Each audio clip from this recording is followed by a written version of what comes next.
मैं सुखचंद साकेत आपके समक्ष हिंदी कक्षा 10 के क्षितिज भाग 2 के पाठ क्रमांक 1 से 6 तक के मॉक टेस्ट आपके समक्ष प्रस्तुत कर चुका हूँ। मैं आशा करता हूँ कि आप अपने विषय की तैयारी हेतु उक्त प्रश्नों को ज़रूर नोट किए होंगे और अपने विषय के तैयारी हेतु बिना किसी दबाव में या किसी उलझन में पड़े बिना आप प्रश्नों को यानी अपने वार्षिक परीक्षा की तैयारी हेतु तैयार हो गए होंगे। मैं आशा करता हूं कि जो यह मॉक टेस्ट आपके समक्ष प्रस्तुत कर रहा हूं, इसे ज़रूर आप याद करेंगे। इसी के साथ मैं क्षितिज भाग 2 छाया मत छूना चैप्टर 7 के मॉक टेस्ट प्रश्न आपके समक्ष तैयार कर प्रस्तुत कर रहा हूं। आप इसे ज़रूर याद करेंगे। तो क्वेश्चन नंबर 1 है, रस बसंत जीवन के किन दिनों का प्रतीक है? ए बुरे, बी निराश, सी सुहाने, डी इनमें से कोई नहीं। तो इसका आंसर होगा सी नंबर सुहाने। क्वेश्चन नंबर 2, पुरानी मीठी यादों के साथ लगी सुहानी सुगंध कवि के तन मन को क्या बना देती है? तो ए नंबर सुस्त, बी नंबर चंचल, सी नंबर मस्त और डी रंगीन। तो इसका सही उत्तर होगा सी नंबर मस्त। क्वेश्चन नंबर 3, उचित अवसर पर न मिलकर बाद में मिलने वाली खुशी कैसे प्रतीत होती है? ए काल्पनिक, बी व्यर्थ, सी संतोषजनक, डी निराशाजनक। तो इसका सही आंसर होगा बी नंबर व्यर्थ। क्वेश्चन नंबर 4, हर सुख में क्या छिपा रहता है? ए दुख, बी प्रेम, सी दर्द, डी याद। तो इसका सही आंसर होगा हर सुख में यह ध्यान रखिए कि हर सुख में दुख छिपा रहता है। दुख झेलने के बाद ही हमें सुख मिलता है। क्वेश्चन नंबर 5, शरद रात किसका प्रतीक है? ए ठंड का, बी खुशियों का, सी धन का, डी प्रेम का। तो इसका सही आंसर होगा बी नंबर खुशियों का। कविता में मृग तृष्णा किसे कहा गया है? ए जल को, बी प्रभुता को, सी समृद्धि को, डी नंबर इनमें से कोई नहीं। तो कविता में मृग तृष्णा प्रभुता को कहा गया है। तो इसका सही आंसर होगा बी प्रभुता। क्वेश्चन नंबर 7, चांदनी रात को देखकर कवि को किसकी याद आती है? ए प्रेमिका के केसों में गूथे फूल, बी सांसारिक सुख, सी माँ की, डी इनमें से कोई नहीं।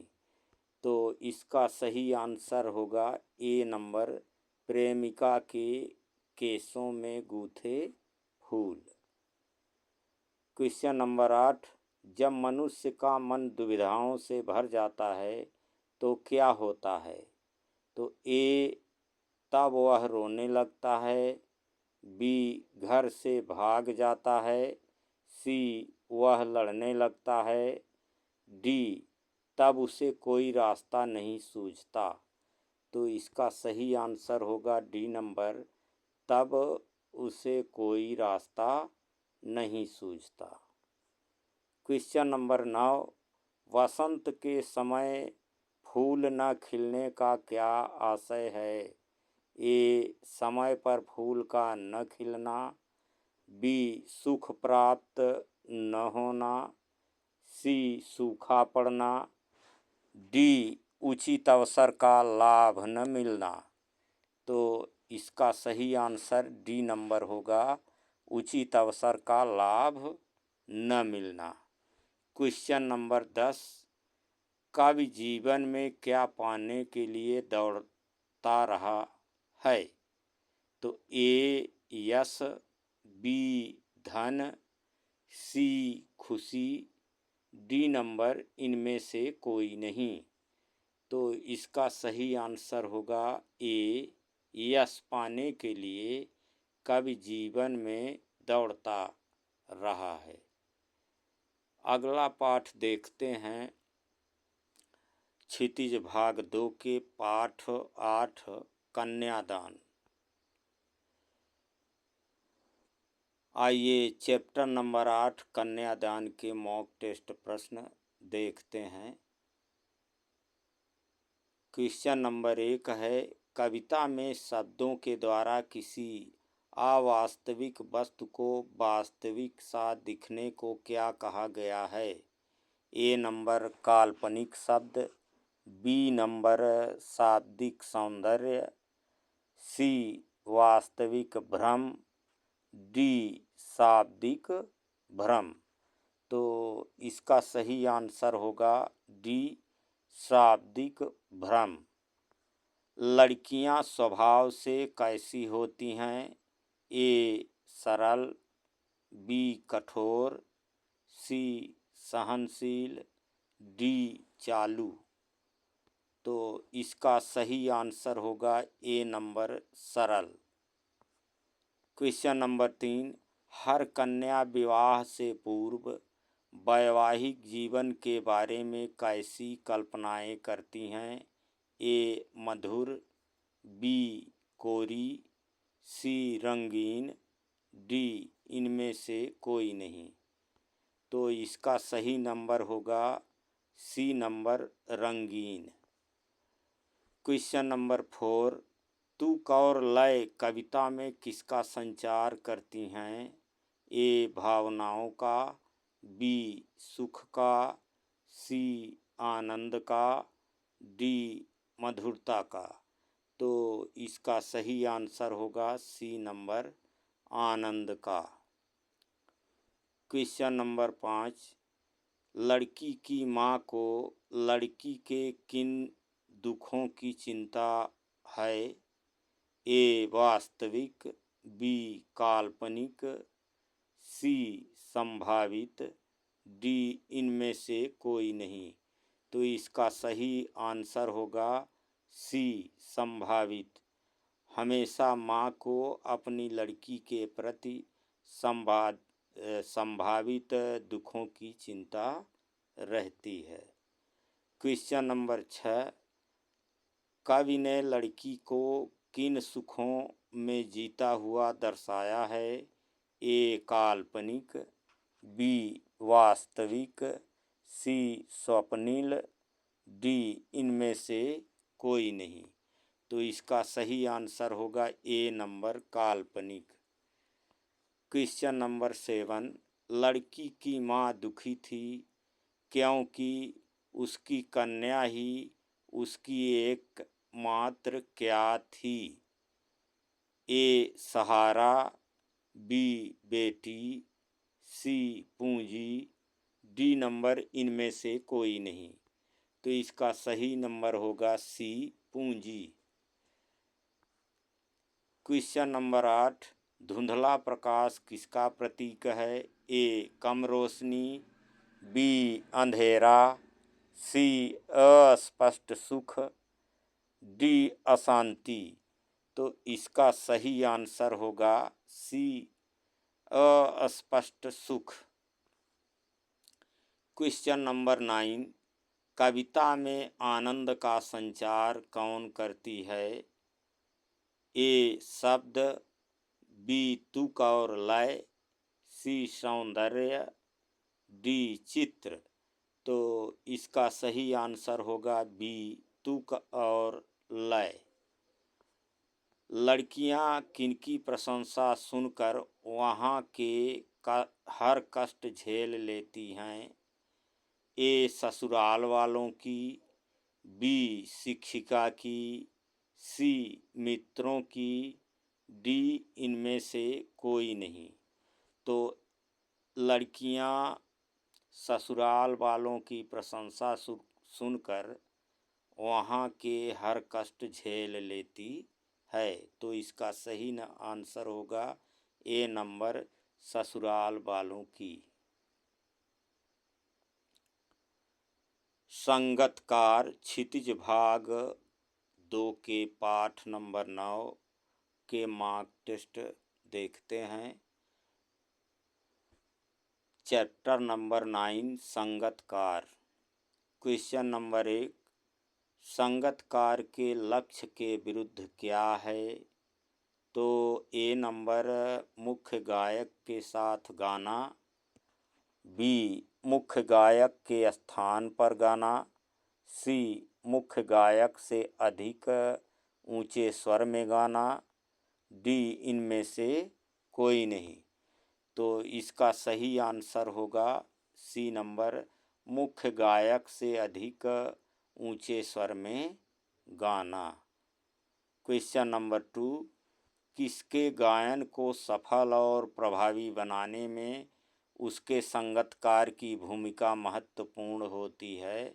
ए मुख्य गायक के, बी श्रोता के, सी नंबर छात्र के, डी नंबर इनमें से कोई नहीं।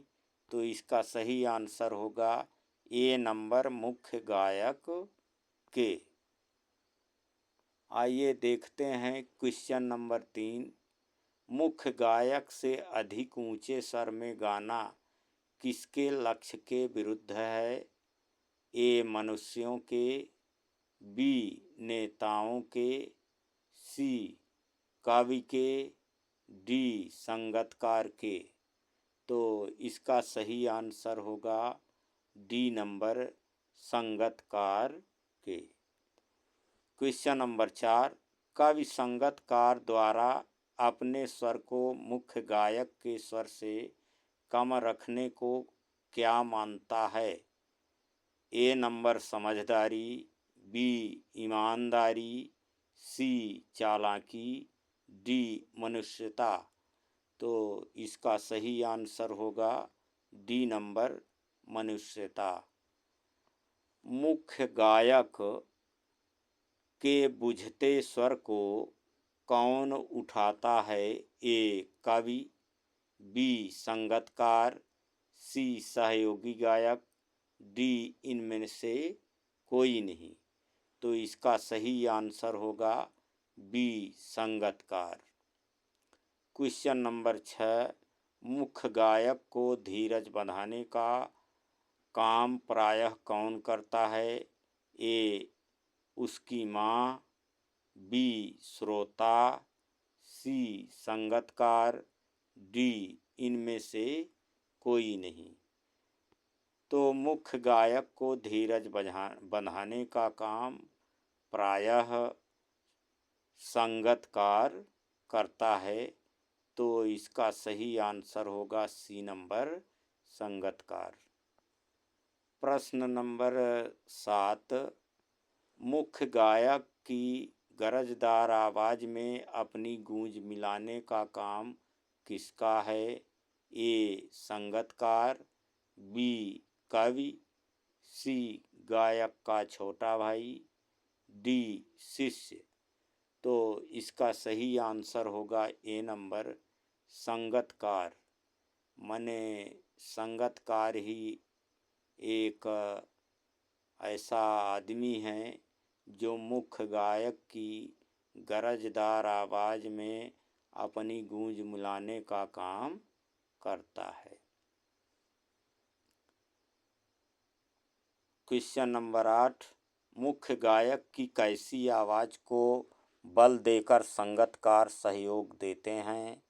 ए मधुर, बी कर्कश, सी टूटती बिखरती, डी इनमें से कोई नहीं। तो इसका सही आंसर होगा सी टूटती बिखरती। क्वेश्चन नंबर 9, किसके आवाज़ में हिचक सुनाई देती है? ए मुख्य गायक के, बी संगतकार के, सी अभिनेता के, डी इनमें से कोई नहीं। तो संगतकार के आवाज़ में हिचक सुनाई देती है, तो इसका सही आंसर बी नंबर संगतकार के होगा। क्वेश्चन नंबर 10, तार सप्तक में गाने के कारण कवि को कैसा अनुभव होता है? ए बहुत खुशी होती है, बी थक जाता है, सी उत्साह से भर जाता है, डी गाने की इच्छा समाप्त हो जाती है। तो इसका सही आंसर होगा डी नंबर, गाने की इच्छा समाप्त हो जाती है। चैप्टर 10 नेताजी का चश्मा के अंतर्गत मॉक टेस्ट हम देखेंगे। क्वेश्चन नंबर 1, नेताजी की मूर्ति पर सरकंडे का चश्मा किसने लगाया होगा? ए पान वाले ने, बी लेखक ने, सी हवलदार ने, डी किसी बच्चे ने। तो इसका सही आंसर होगा डी नंबर, किसी बच्चे ने। क्वेश्चन नंबर 2, चश्मे वाले के प्रति पान वाले के मन में कैसी भावना थी? ए घृणा, बी उत्साह, सी उपेक्षा, डी इनमें से कोई नहीं। तो आइए देखते हैं इसका सही आंसर सी नंबर, उपेक्षा। क्वेश्चन नंबर 3, किसे देखकर हवलदार के चेहरे पर कौतुक भरी मुस्कान फैल गई? ए पान वाले को, बी बच्चे को, सी मूर्ति के चेहरे को, डी इनमें से कोई नहीं। तो इसका सही आंसर होगा सी मूर्ति के चेहरे को। क्वेश्चन नंबर 4, चश्मे वाले को पान वाला क्या समझता था? ए कैप्टन, बी पागल, सी ईमानदार, डी गरीब। तो इसका सही उत्तर होगा चश्मे वाले को पान वाला हमेशा पागल समझता था। क्वेश्चन नंबर 5, एक बार कस्बे से गुजरते समय हवलदार साहब को मूर्ति में क्या अंतर दिखाई दिया? यहाँ हवलदार है तो आप ज़रूर इसे सुधार लें। हवलदार साहब को मूर्ति में क्या अंतर दिखाई दिया? ए मूर्ति पर चश्मा नहीं था, बी मूर्ति टूटी हुई थी, सी मूर्ति गंदी थी, डी नंबर इनमें से कोई नहीं। तो इसका सही उत्तर होगा ए नंबर, मूर्ति पर चश्मा नहीं था। क्वेश्चन नंबर 6, नेताजी की बगैर चश्मे वाली मूर्ति किसे बुरी लगती थी? ए हवलदार साहब को, बी कस्बे वालों को, सी पान वाले को, डी चश्मे वाले को।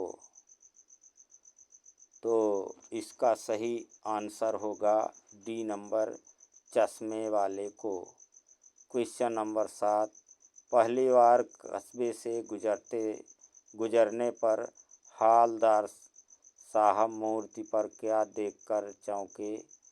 ए टोपी, बी छाता, सी चश्मा, डी इनमें से कोई नहीं। तो इसका सही आंसर होगा सी नंबर चश्मा।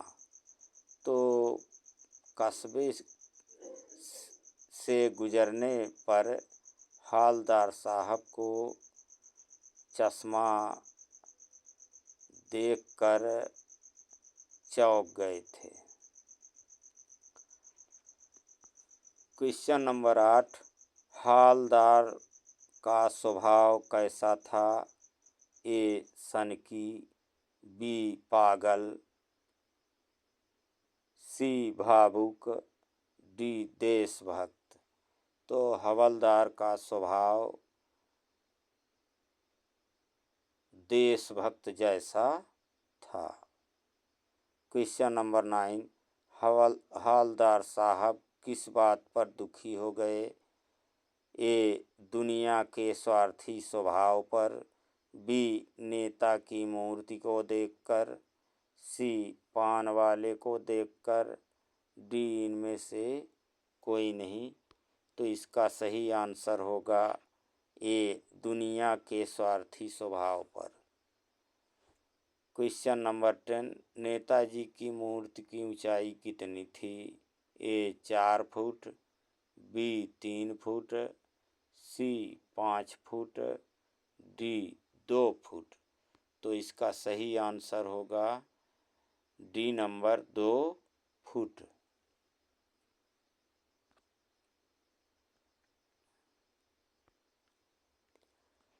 चैप्टर नंबर 11, बाल गोविंद भगत अंतर्गत मॉक टेस्ट हम देखेंगे।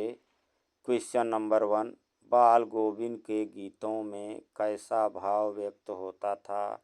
ए प्रभु मिलन का, बी देशभक्ति का, सी वियोग का, डी इनमें से कोई नहीं।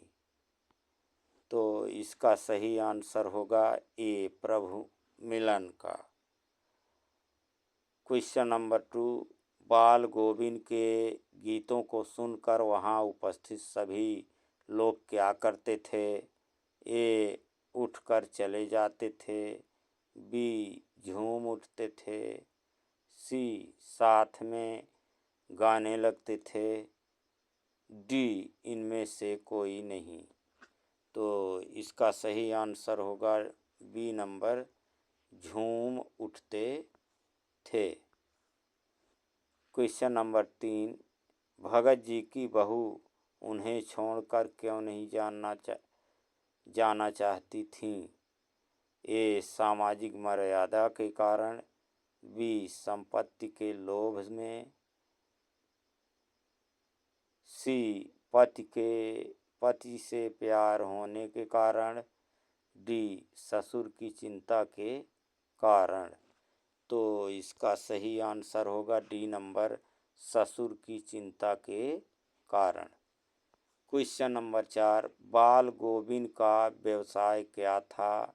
ए खेती, बी दुकानदारी, सी पुस्तक विक्रेता, डी इनमें से कोई नहीं। तो इसका सही आंसर होगा ए नंबर खेती। माने बाल गोविंद भगत खेती का काम करते थे। क्वेश्चन नंबर 5, भगत जी भजन गाते समय क्या बजाया करते थे?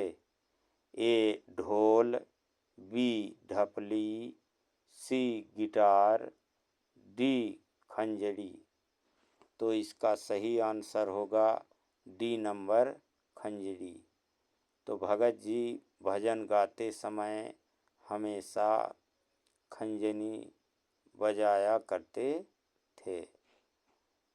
क्वेश्चन नंबर 6, भादों की रात कैसे होती है?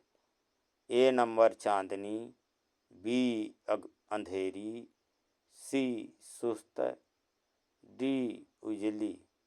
तो इसका सही आंसर होगा बी अंधेरी।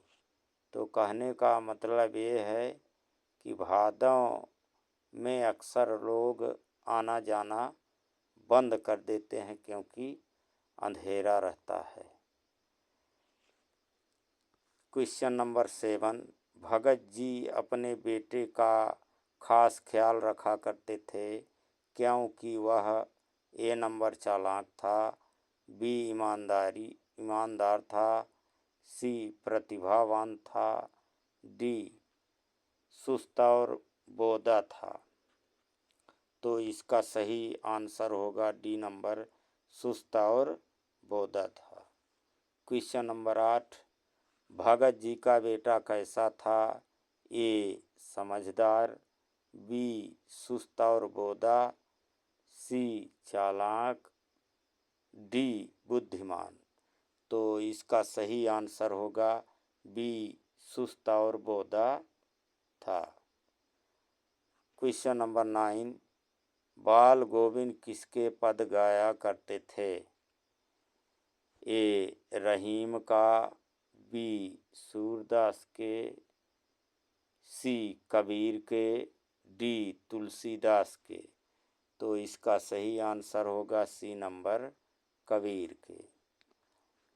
क्वेश्चन नंबर 10, भगत जी बेटे के मरने के बाद अपनी बहू की दूसरी शादी क्यों करवाना चाहते थे? ए उसके सुखद भविष्य के लिए, बी छुटकारा पाने के लिए, सी सबकी नज़र में अच्छा बनने के लिए, डी इनमें से कोई नहीं। तो इसका सही आंसर होगा ए उसके सुखद भविष्य के लिए।